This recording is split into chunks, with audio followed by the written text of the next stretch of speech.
देवादिकांचं मला तसं वेड नाही. त्याचप्रमाणे घरातील देवाची मी पूजा केल्याचंही मला कधी आठवत नाही. पण देववेड्या माणसांच्या घरी एक सोडून 56 खेटे घालायला मी आसूसलेली असते. त्यासाठी मग हातातलं कोणतंही काम मागं सारायला मला मुळीच संकोच वाटत नाही. परवा देखील तसंच झालं. एका ठिकाणी मला सभेला जायचं होतं. तिथं भाषणी करायचं होतं. पण गंमत काय झाली की आमची कृष्णा मावशी ती धाकल्या मामांच्या घरी आल्याची बातमी आमच्या छोट्या बाळकृष्णानं दिली. त्या सरशी मी हातातील वाचतं पुस्तक चटकन भिरकावून दिलं आणि आईला मावशीकडे जाते हं एवढंच सांगून सरळ घराबाहेर पडले. त्या नादात मला आणखी काही आठवलं नाही की निरोप द्यायचंही सुचलं नाही. कुणी घरी आलंच तर सांगावं असं.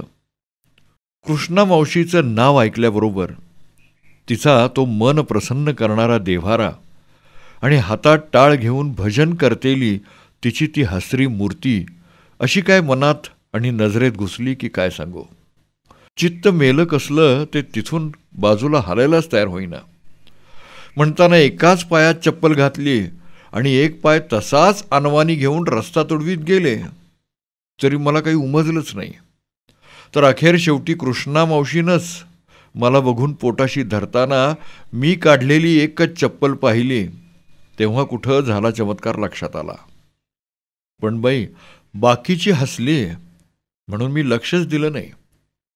मला घाई झाली होती ह्या कृष्णा मावशीनं बांधलेल्या गीतांची पोतडी उघडून पाहायची.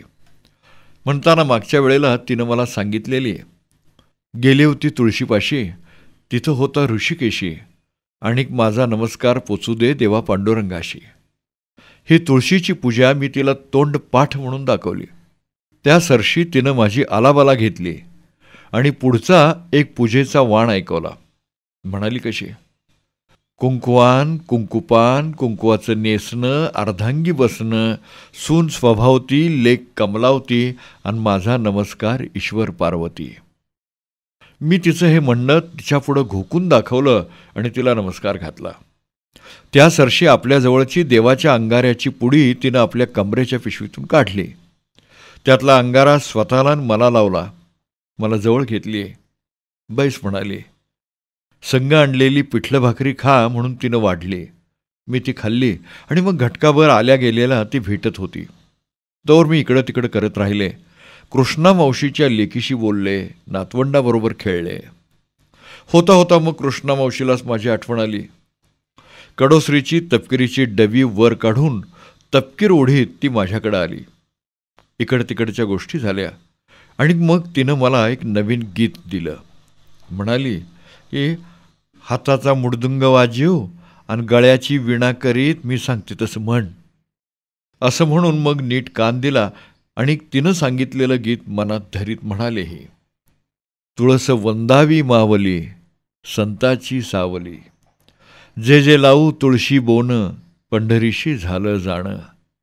तुळस वंदावी मावली संतांची सावली, तुळशीला आल्या शेंगा माळ घालू पांडुरंगा.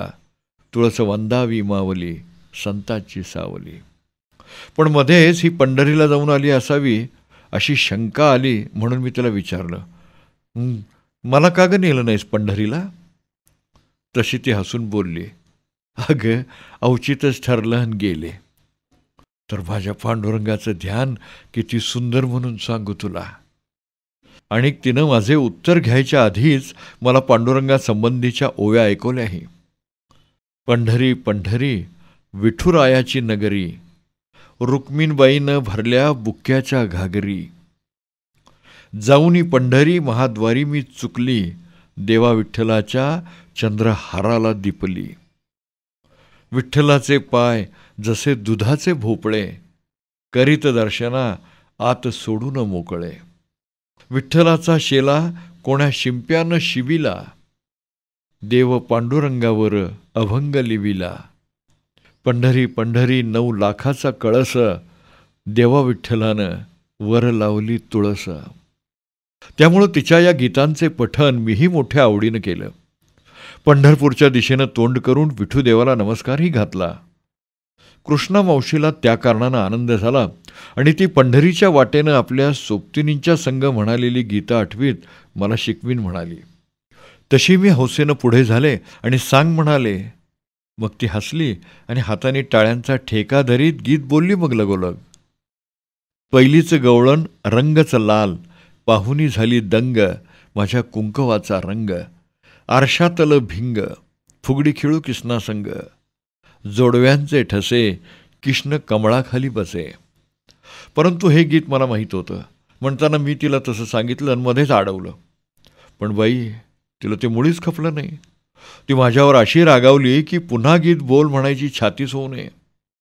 तशी मग घटकाभर गप बसून मीच गीत बोलले. बाई मी झाडीत होते अंगण, कृष्ण मागीत होता कंगण, कुणी धावा ग धावा, कृष्ण मंदिरी वाजवी पावा. असं म्हणताना मला पुरतं गीत म्हणू द्यायच्या आधीच तिनं मला जवळ ओढलं आणि म्हणाली कशी, अगं कुणी ग दिलं गीत पोरी हो. झक्कास आहे. मग बाई मला जरा धीर आला आणि मी उगीच कृष्णा मावशीच्या देवाला हात जोडीत पुटपुटले. देवा महाराजा, मावशीला म्हणावं बाबा रागावू नको. मला नवी नवी गीतं लागत्यात तर हिला तसं सांगा बाबा तू. आणि मग आमची कृष्णा मावशी हो अशी हसत सुटली म्हणता की त्याबद्दल मी काय बोलावं आणि तुम्ही तरी काय ऐकावं. खरं ना.